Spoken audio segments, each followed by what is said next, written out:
كنا جايين من كل مكان للصويرة زينة البلدان نزورو ونرجع فرحان كالضبيل وللهيل ولا حوض السبيح وطوم حيلة نضربو شوفار هاد الليلة.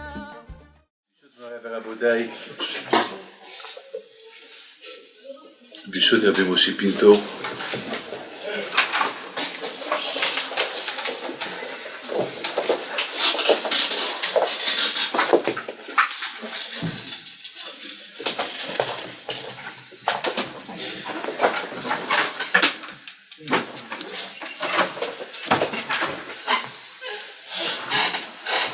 Nous avons l'habitude, une fois par an, de venir dans ces locaux et lire un petit Dvar Torah.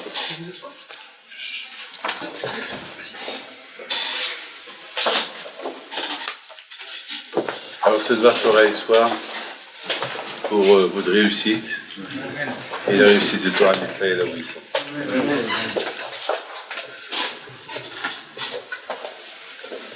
La semaine dernière, lorsque j'étais en train de lire la paracha de Chukat, vous savez que la mitzvah d'étudier la Torah, c'est une mitzvah qui n'a pas d'explication.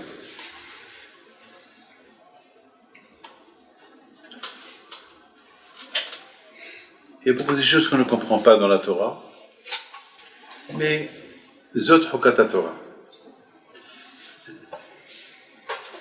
La même raison que pourquoi on aime un enfant, parce que c'est mon fils. Pourquoi on aime de l'argent? Passé. Avec l'argent, je peux tout faire. Alors, et l'étude de la Torah, ça t'apporte quoi? Ben, l'étude de la Torah, ça t'apporte rien du tout, parce que tu connais rien du tout.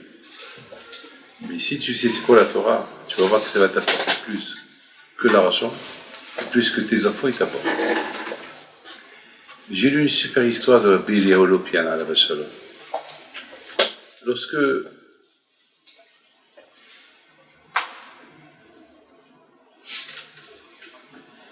on raconte sur lui que lorsqu'il était jeune, lorsqu'il a mis au monde des enfants, et tous ces enfants, sans aucune exception, ils ont tous été des Gdolim. Des Gdolim. Un de ses enfants, c'est mon Rav. Et lui, à la Vachalom, on raconte sur lui qu'un jour, il était en train de jouer avec le ballon, à la maison. Bah, à l'époque, il n'y avait pas encore le mondial. Alors, il jouait le ballon. C'est une histoire qui date peut-être d'une centaine d'années, peut-être plus même. Il jouait au ballon et c'était Alef Shabbat, et tout de suite, malheureusement, il a fait une bêtise. Il a tapé avec le ballon la table et il a cassé le vase. Bien sûr, il a reçu des cris, il a reçu des petits coups, et ils lui ont dit tu es un vaurien, tu es un incapable, papa. Le pauvre, il a reçu une tannée. Et à un moment donné, c'était le canard qui rentre. Un canard, ils avaient un petit jardin, ils élevaient des canards. Ils avaient peut-être un petit poulailler là-bas, chez eux à la maison, la famille Lopian. Et voilà, un canard qui rentre. Et le canard, avec ses ailes, il a survolé, il a commencé à s'envoler, il est monté sur la table, et il a cassé des assiettes. Alors, la réaction de ses parents, ils ont cherché doucement le canard, ils l'ont caressé, ils l'ont mis dehors. Et Rabbi Lopian était jeune, c'était bébé, il dit dommage que je suis un bébé, dommage que je ne suis pas un canard. Parce que regarde la différence entre moi et lui. Moi, on m'a frappé pas, j'ai cassé une assiette, et le canard, il a cassé presque tous les assiettes de la table, et regarde ce qu'ils lui ont fait, le caveau qu'ils lui ont fait. Donc, dommage que je ne suis pas un canard. Rabbi Lopian, plus tard, il raconte, la nuit, on s'est attablé à table, et à un moment donné, mon père, il dit à ma mère, eh ben, le canard, il est bon. Alors, Bilal Lopian, il dit un bébé, il dit à son père, quoi, le canard qui a cassé les assiettes, c'est lui qu'on est en train de manger maintenant? Il a dit oui. Il a dit, ben, je ne voudrais pas être un canard. Il a dit, je ne voudrais pas être un canard, je préfère rester ce que je suis. Vous savez, pourquoi je raconte cette histoire? Cette histoire-là, je vous la raconte parce que beaucoup des fois, on ne comprend pas pourquoi le bon Dieu, il donne à celui-là, il donne pas à celui-là. Pourquoi des gens y réussissent? De toute façon, ils ne vont pas réussir. On se pose des questions pourquoi. Et là, il ne faut pas se poser des questions. Hachem, c'est à qui il donne. Hachem, c'est à qui il donne. Voilà. Rabbi Léolopian. À un moment donné, il s'est posé la question, pourquoi on m'a frappé, on n'a pas frappé le canard? Pourquoi? Et après, il a dit, pourvu que j'étais un canard et pas ce que je suis. À la fin, il a dit, eh ben, je suis bien ce que je suis. Et heureusement, je ne suis pas un canard. Beaucoup de fois, l'argent, il peut être pas bien pour quelqu'un, pour certains, et peut être bien pour certains. C'est pas tout le monde est bien pour eux. Quand je vois au Shlomo Amelech, il dit que beaucoup de fois, l'argent, c'est les raratos chez la dame. L'argent, ça peut être un porte-malheur pour la personne. Si la personne ne sait pas quoi faire avec. Mais lorsqu'on sait quoi faire avec, eh ben, si on sait quoi faire avec, c'est lorsqu'on dit, nous les patrons de l'argent, on n'a pas de problème. Mais lorsqu'on devient l'esclave de l'argent, donc il y a un problème. L'argent, ça va devenir un obstacle dans la vie de la personne. Il va même lui enlever la vie d'ailleurs, qu'on dit dans Pekah Avot, ma belle chassim, ma belle daga. De plus que tu as d'argent et du bien, et de plus que tu as des soucis. C'est de plus. Mais il faut savoir une chose, que l'étude de la Torah, c'est une chouka. Et quelle est la raison pourquoi Hachem a fait que la Torah est chouka? Parce que la Torah, personne ne la comprend. La Torah, tu peux comprendre et tu peux l'apprécier et tu peux la kiffer, béhémet, uniquement si tu la connais comme tu connais la valeur de l'argent. Lorsqu'on connaît quelqu'un par exemple qui va en Afrique, qui n'a jamais vu l'argent africain et qui voit tous ces billets-là, il ne va rien comprendre de ces billets-là. Il risque même de croire que c'est du papier, du faux papier, il ne peut pas savoir. Et même quelqu'un qui n'est pas diamantaire, qui ne connaît pas entre le vrai diamant et les diamants cristal, zircon, les diamants qui sont des faux diamants, il peut même acheter un lot de diamants qui sont fausses, et c'est pas ça. Il faut qu'il ait des connaissances. Sans les connaissances, on ne peut pas savoir. La Torah, c'est de même. Il faut avoir des connaissances. Il faut avoir des connaissances de même façon que tu travailles pour t'enrichir. Comme ça, tu travailles pour t'enrichir la tête. Vous savez qu'est-ce qu'on dit, par exemple, qu'est-ce qu'il dit David Amelech à la Bachalom? David Amelech, il dit, Ta'amou okito Hashem. Pour savoir, pour connaître, pour kiffer, pour aimer Hashem, il faut le goûter. Vous savez que David Amelech, il emploie le thème Ta'amou, Ta'am, goûter. Un café, on le goûte. On peut distinguer entre ce café et d'autres cafés. Il y a des cafés qu'on ne peut pas supporter. Il y a des bons cafés, il y a des mauvais cafés. Mais même le manger, il y a du bon manger, il y a du mauvais manger. Vous savez, je me suis toujours posé la question sur le mot goûter. Goûter. Vous savez, mes amis, chez mes témoins, je vous dis ça devant vous, il n'y a rien à se vanter, c'est le Emet. Vous savez quand est-ce que je kiffe la Torah? Lorsque je l'étudie tard la nuit, et lorsque je coupe mon sommeil au milieu de la nuit, et je me lève. Je suis en train de bien dormir, je suis en train de kiffer le lit, parce que je suis bien, parce que j'ai dormi tard, et je me dis, David, allez, tu vas te lever, allez, lève-toi, tu vas étudier la Torah.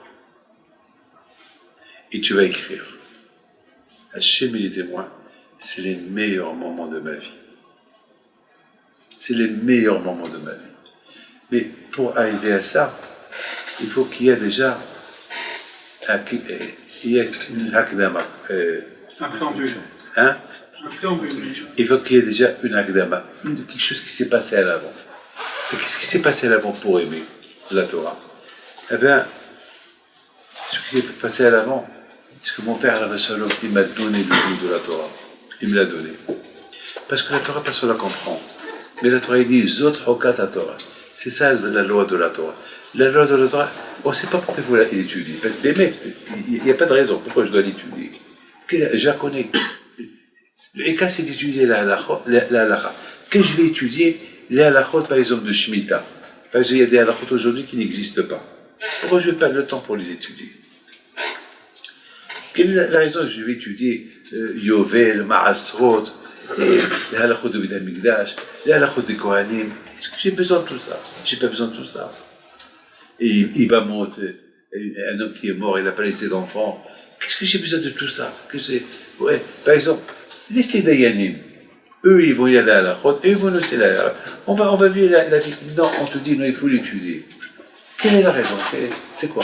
Et justement, les autres à chaque chose que le bon Dieu nous a donné, on le comprend. Par exemple, je comprends le bienfait de l'argent. Je comprends qu'il faut marier une femme qui est bien. Je comprends qu'il faut avoir une belle maison. Je comprends qu'il faut avoir une belle voiture.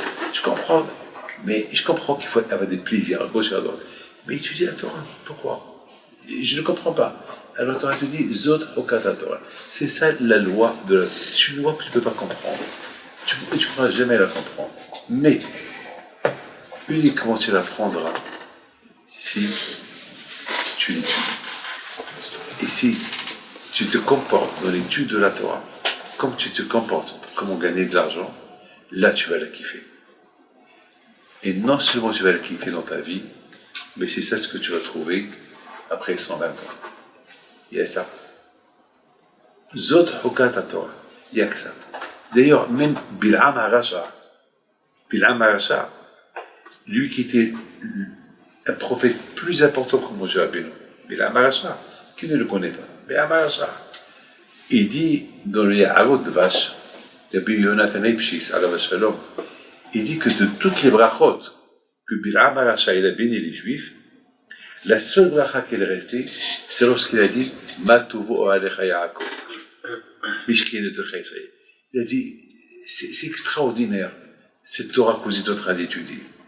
Il a fallu qu'il voie. Il dit à Yonatan Eibshis, il dit que pourquoi cette bracha elle est restée? Pourquoi toutes les brachot que Bil'am il a fait aux Juifs, Hachem il les a effacées? Pourquoi? Parce qu'il a pensé le contraire, comme Hitler. Est-ce qu'Hitler peut nous faire une bracha? Non, même si Hitler nous fait une bracha aux Juifs, c'est lequel là? C'est pas. Alors, le Yaharot Vache il pose la question. Il dit, mais comment est-ce possible que cette bracha de Matuvo à Alecha Yaakov, c'est-à-dire dans tous les synagogues ashkénazes,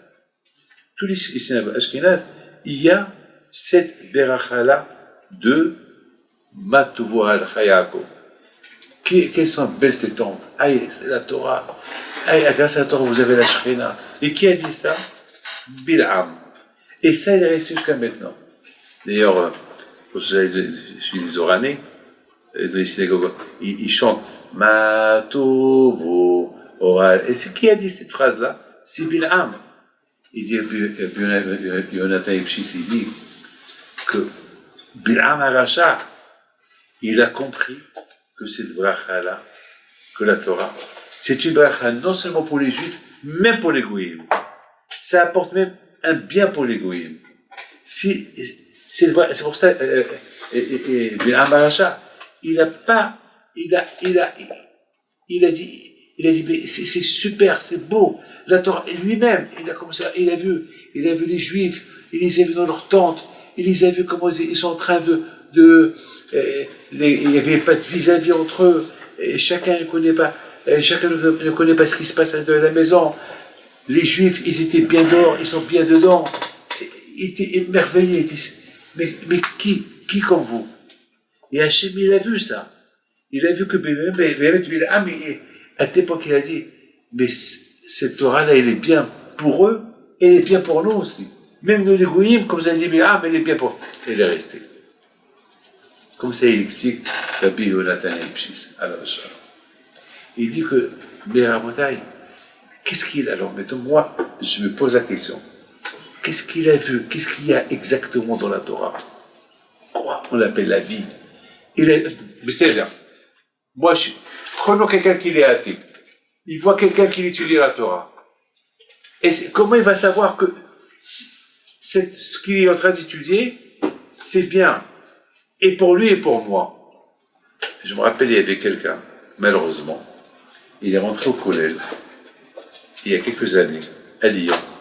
Il a vu des gens, des abris, en train d'étudier la Torah. Vous savez ce qu'il a dit? Mais ils sont en train de perdre leur temps. Mais qu'est-ce qu'ils font? Pourquoi ils ne vont pas travailler? On n'a pas répondu. Mais je n'ai pas le droit de vous dire, on a été punis la même semaine. Moi et un autre qui était avec moi, parce qu'on n'a pas répondu, parce qu'on l'a respecté. Il n'est pas peine de le répondre. On aurait dû le répondre. On n'a pas répondu.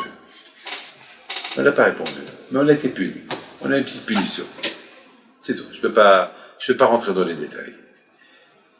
Qu'est-ce qu'il a vu exactement Bilam? Lui qui était anti-juif, anti-Torah, anti-tout, soudainement, il se réveille, il voit. Eh bien, on est obligé de dire qu'Akadosh Baruch Hu, vous savez qu'est-ce qu'on dit dans la prière? On dit Hachem, Hachem, la Torah, elle est dure. Ouvre nos yeux pour qu'on la comprenne. Pendant quelques instants, Hachem, il a ouvert les yeux de Bilam pour qu'il voie la beauté de la Torah. En une infraction de seconde, il a ouvert les yeux. Dans lui, il y avait déjà un seul œil. Vous voyez, Chatom Aïe, on l'appelle. Parce qu'il a voulu faire un arrêt aux Juifs, quand je crois qu'il a aveuglé d'un œil. Donc il lui restait un. Mais mal avec cet œil-là, Hachem, il lui a éclairé. Il l'a dit. Waouh. Alors, elle est sortie de sa bouche, cette belle phrase-là, de Matova Alecha Yaakov, Mishkin et Tocha Israël. La bouteille, il faut savoir une chose. Que la Torah Kedusha,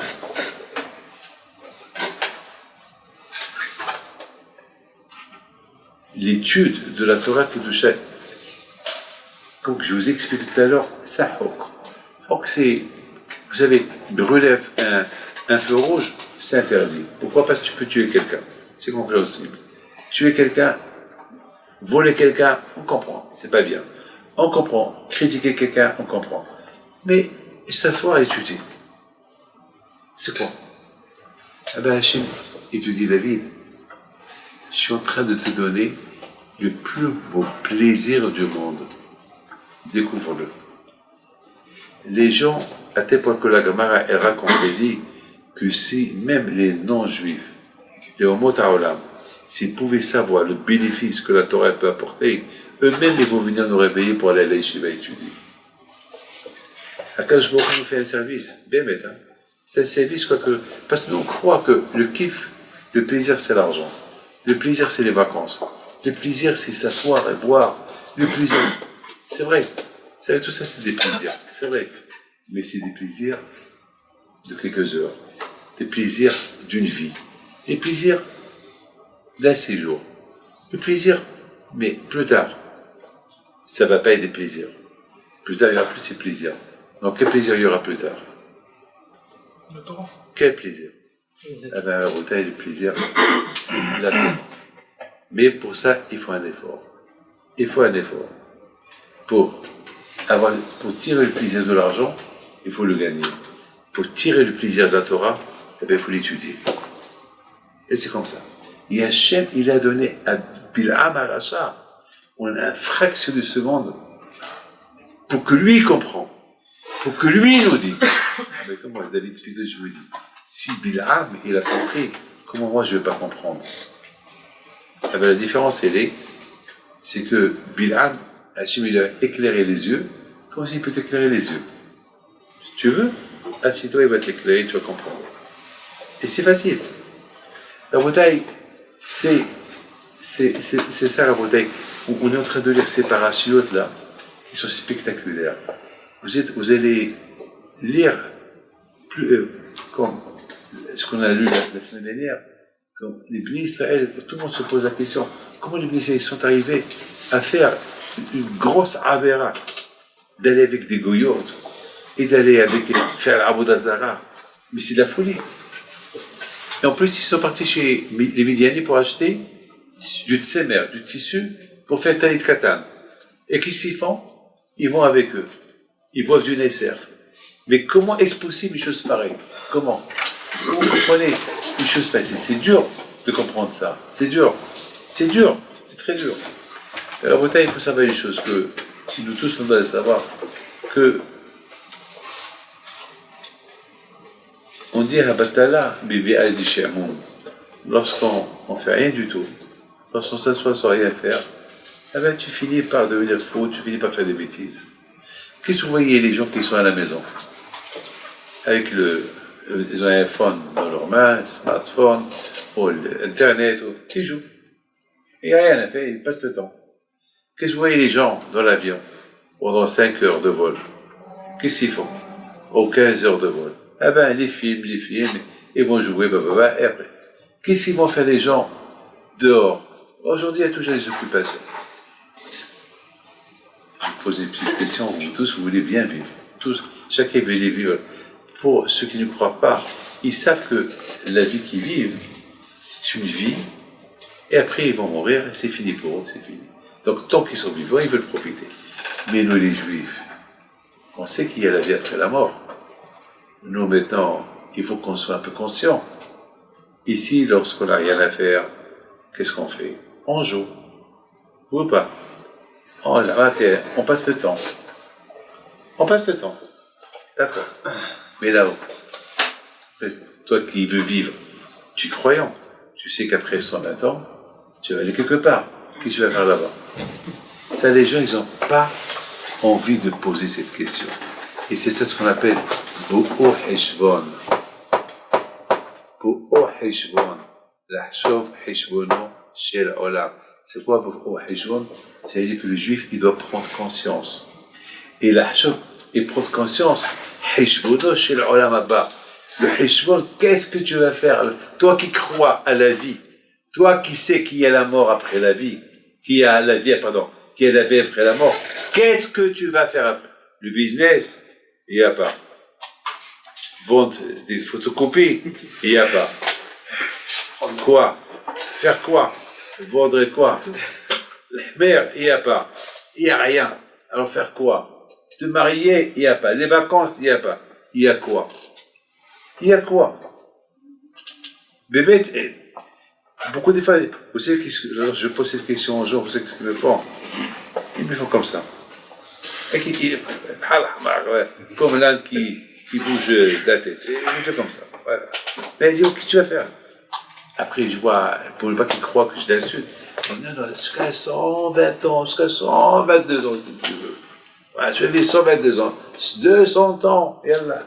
Après 200 ans. Eh bien, il ne te répond pas. Il préfère que tu ne poses pas cette question. Parce que c'est une question qu'elle gêne.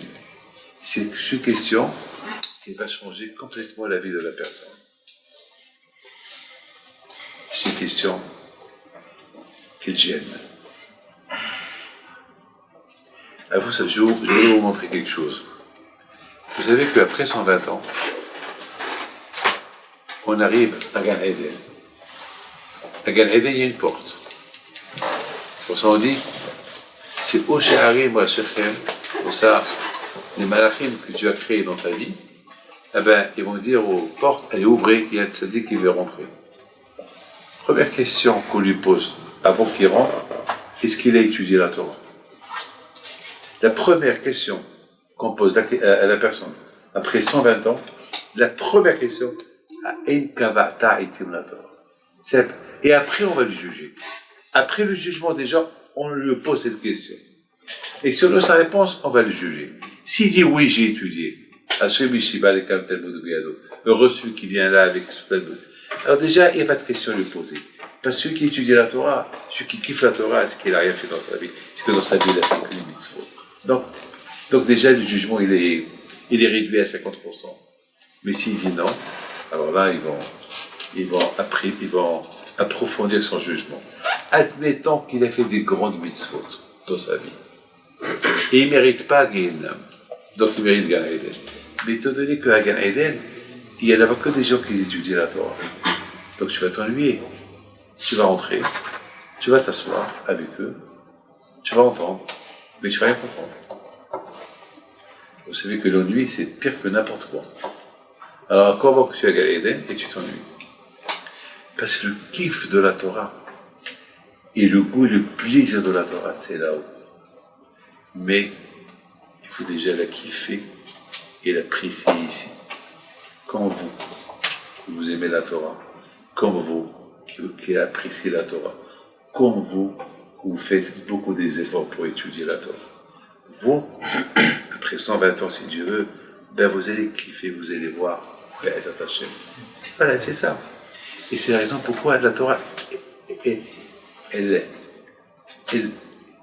dit comme ça, Zot Chokat HaTorah.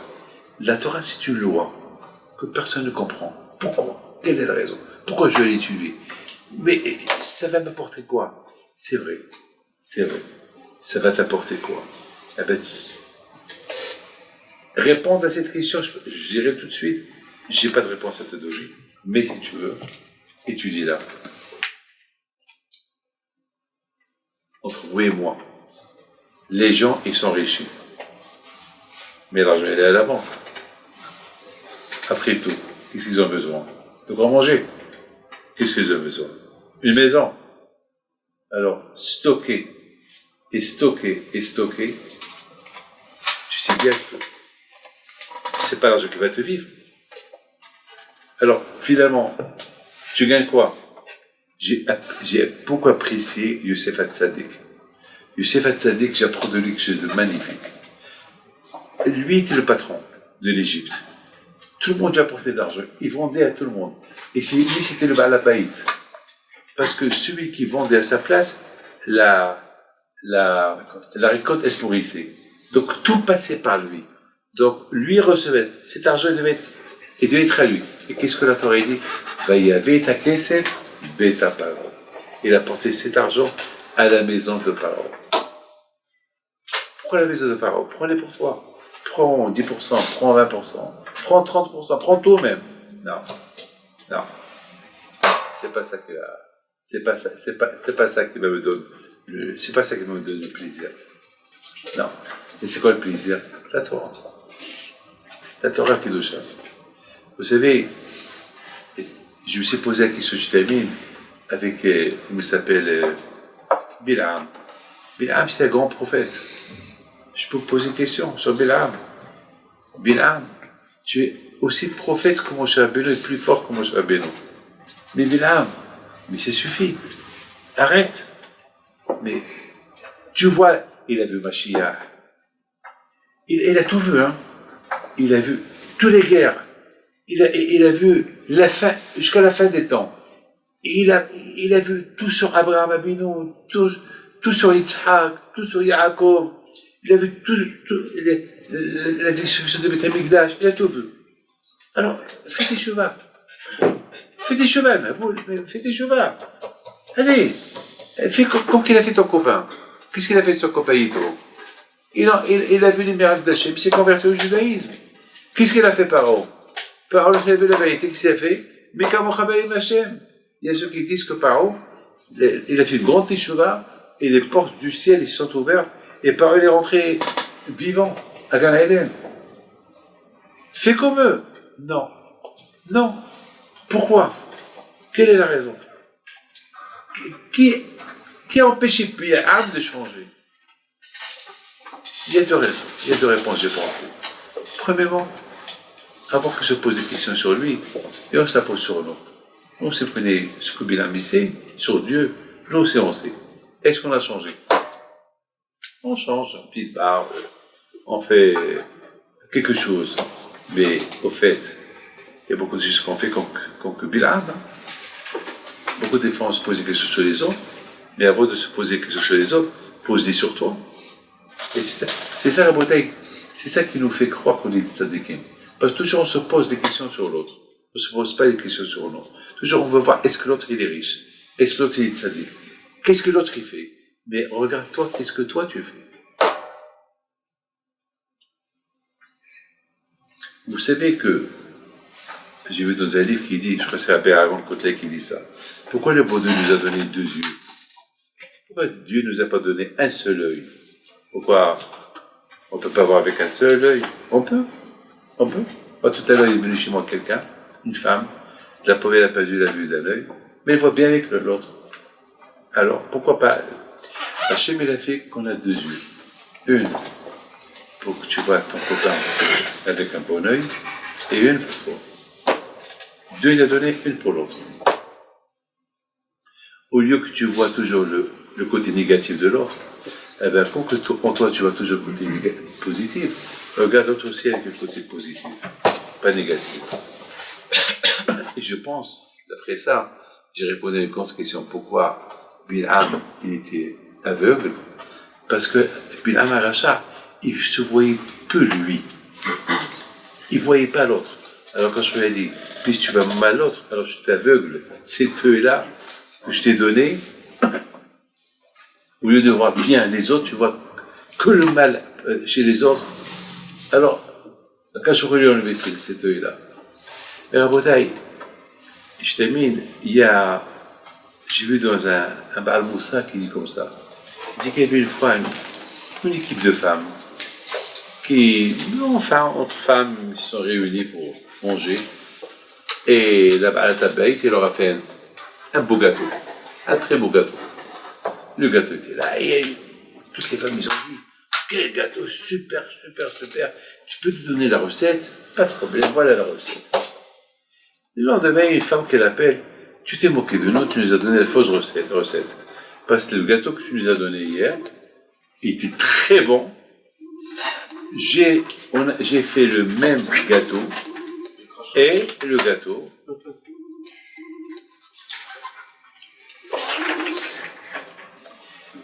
il est sorti très mal. Il est même salé. Ah bon? Mais a priori, la recette que je t'ai donnée, le gâteau, il devait être bon. Alors la femme lui pose une question. Dis-moi, la vaisselle que tu as utilisée pour faire le gâteau, est-ce qu'elle était propre? Elle dit non. Ben, sur ce, le gâteau, il m'a sorti. Il faut que le gâteau, il sorte bien. Il faut que le gâteau, tu le fais dans une vaisselle propre. C'est pour ça qu'il n'a pas eu le goût. Alors j'ai lu cette histoire-là, ça m'a donné à réfléchir. Quelle est la raison pourquoi nous, on ne sent pas la prière, ou bien on n'a pas lu, on ne kiffe pas la prière, il nous manque un peu plus dans la Emouna, il nous manque un peu plus dans la Torah, bien parce que le corps il est sale. Si le corps il est propre, alors toute cette prière que tu fais, ça va monter chez Akadosh Baruch Hu. Il faut que le cerveau soit propre. Mais comme quelqu'un qui voit l'internet, quelqu'un qui voit des choses sales, après le matin il se lève, il va prier. Qu'est-ce qu'il va voir? Que de la saleté. Il ne va même pas sentir la prière. Pour sentir la prière, il faut avoir le corps propre. C'est pour ça que Bilham Aracha, avec tout ce qu'il a dit, avec tout ce qu'il faisait, puisqu'il fait des choses sales, donc lui-même, il n'avait pas les moyens. C'est tout ce qu'il a eu gratuitement. Il était le prophète. Le prophète que le bon Dieu lui a donné. C'est pas quelque chose que lui, il a acquis de lui-même. La différence entre Moshe et Bilham, c'est que Moshe Rabbeinu, il a travaillé pour être Moshe Rabbeinu. Mais Bilham, il a rien travaillé. Bilham, un jour, il est devenu prophète. Il est arrivé à un niveau 1 plus que quiconque, sans travailler, sans rien du tout. Donc, il s'est dit, bon, c'est bien, c'est super.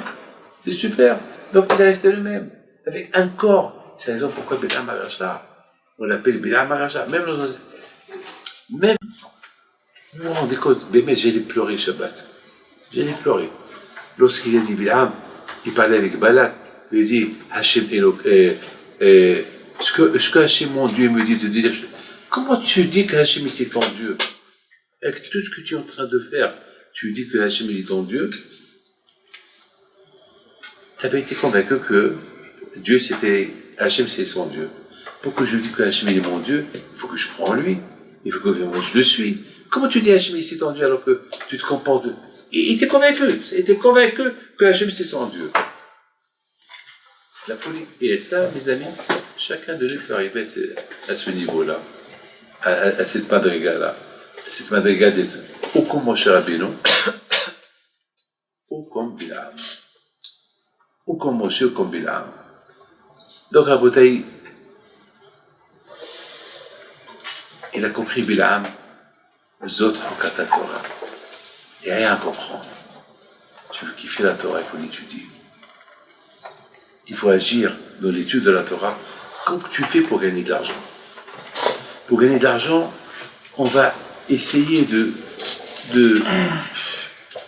d'inventer des idées pour gagner de l'argent. On va essayer de... Chacun selon son intelligence. La Torah, c'est aussi Ta'ma, qui t'offre Sahara. Shlomo HaMelech, il dit que la Torah, c'est comme le commerce.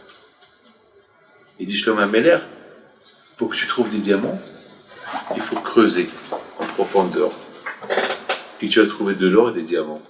Eh bien, la Torah aussi, il faut creuser. Tu creuses, tu trouves des hidushim. Tu creuses pas, tu trouves. Comment tu creuses? Le ramal. D'accord.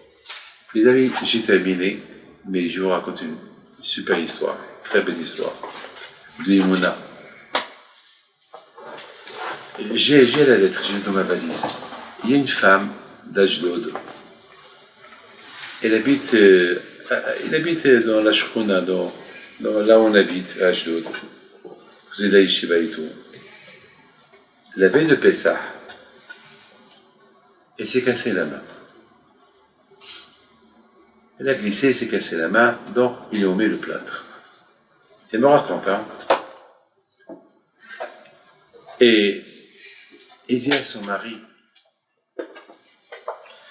bon, bien sûr, avant qu'elle a fait le plâtre, ils ont fait il a fait des radios, et c'est en Israël, et on te donne un disque, après tu vas chez le médecin, et le médecin fait rentrer le disque dans le truc, et puis il voit, bon, ouais, après il dit ce qu'il pense.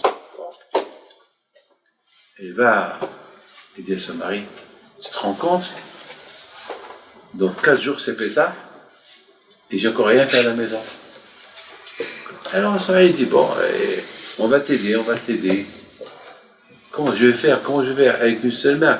Comment je vais cacher? Vous savez que les pauvres, les religieux, ils sont pas... Ils font la gala, les pauvres. Nous, on a des ustensiles pour Pessah, pour... Et les pauvres, c'est les mêmes ustensiles de toute l'année, ils vont les laver, la gala, et les utiliser pour Pessah. Comment je vais faire? La gala.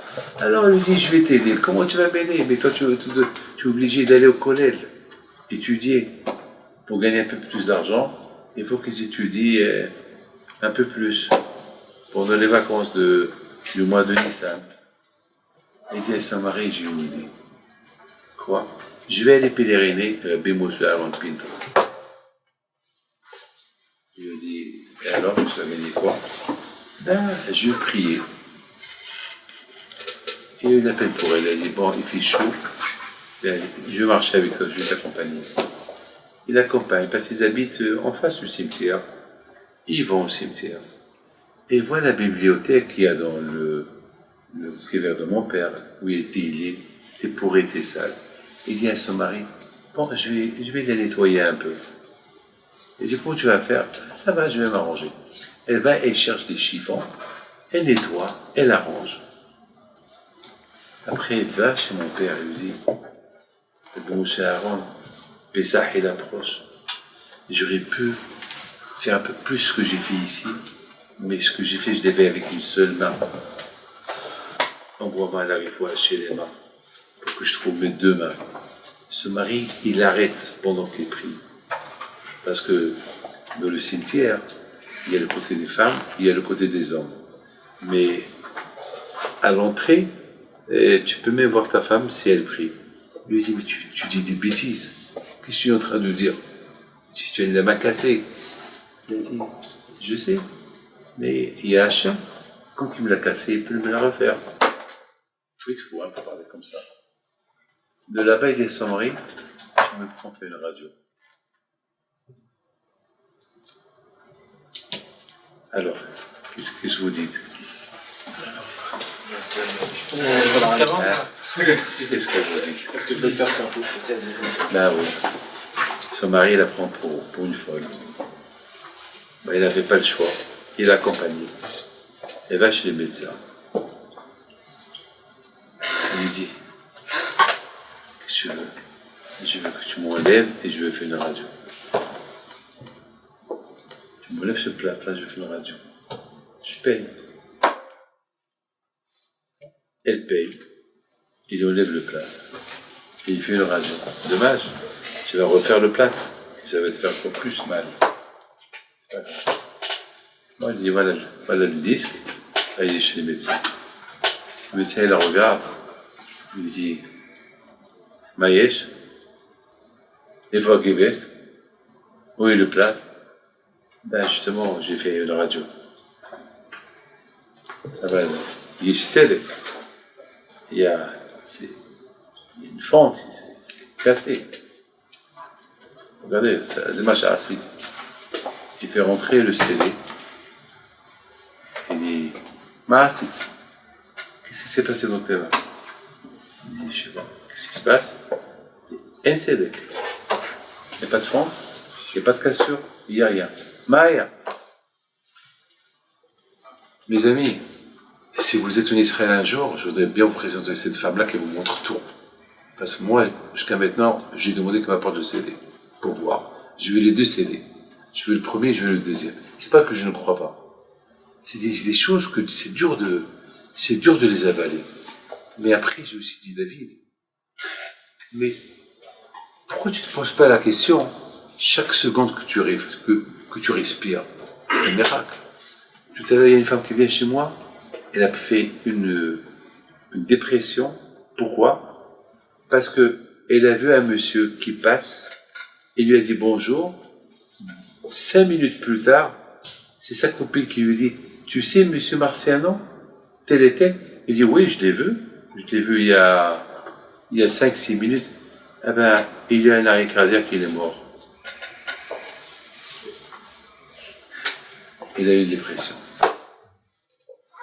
Jusqu'à maintenant, la pauvre. Il n'avait pas à croire. C'est des choses qu'on ne comprend pas. Mais pourquoi on se pose la question, regarde les Juifs dans le désert, comment ils vivaient. La manne qui descendait du ciel. Rien que le Juif, la vie que le Juif y vit en lui-même, c'est des miracles. Notre existence, c'est un miracle. Notre existence, c'est un miracle. Et c'est ça, Rabotai. Israël vit avec des miracles. Et tout ça, Rabotai, on peut encore mieux comprendre tous ces miracles-là et vivre lorsqu'on applique ce qu'on vient de dire, Zot Hokat Torah. C'est ça la loi de la Torah. Donc tu ne te poses pas la question. Parce que l'extra, ceux qui se posent la question, pourquoi je dois étudier? Alors, il va perdre une grande chose. Qu'est-ce qu'il va faire après 100 mètres? Il va étudier quoi? Il va faire quoi? Parce que là-bas, il y a écrit la Torah. Mais c'est ça dans la tête. Il n'y a que ça. Vous savez, Maran Rav Shach Alav Shalom, qu'est-ce qu'il a dit? Il dit que les gens, ils ne comprennent pas que la Torah, elle est tellement infinie que, et je t'ai expliqué, elle est tellement infinie que lorsqu'on commence à l'étudier, lorsqu'on a une question et on pose la question, il peut y avoir 1 milliard de réponses sur cette question. Et sur ce milliard de questions, il va y avoir encore des milliards. Donc la Torah, elle est et tout ça sur une question. Sur une question, on va faire entrer là-bas des milliards de questions. Donc c'est l'infini. Et lorsque tu rentres dans ce système-là, que la Torah, elle est infinie, qu'elle n'est pas mougvelet, qu'elle n'est pas limitée, pas l'argent, c'est limité. La vie, elle est limitée. Tout est limité. La Torah, elle est illimitée. Tu prends un passouk et tu vas tourner autour de ce passouk-là des centaines de milliards d'années. Un passouk, une lettre. qu'Akadosh Baruch Hu, il vous protège, la santé, la satova, la chab, la tzlacha, le yomut. Vous soyez toujours unis, génération, qui se retrouvent d'Ahid, puis tout soit avec vous. Amen.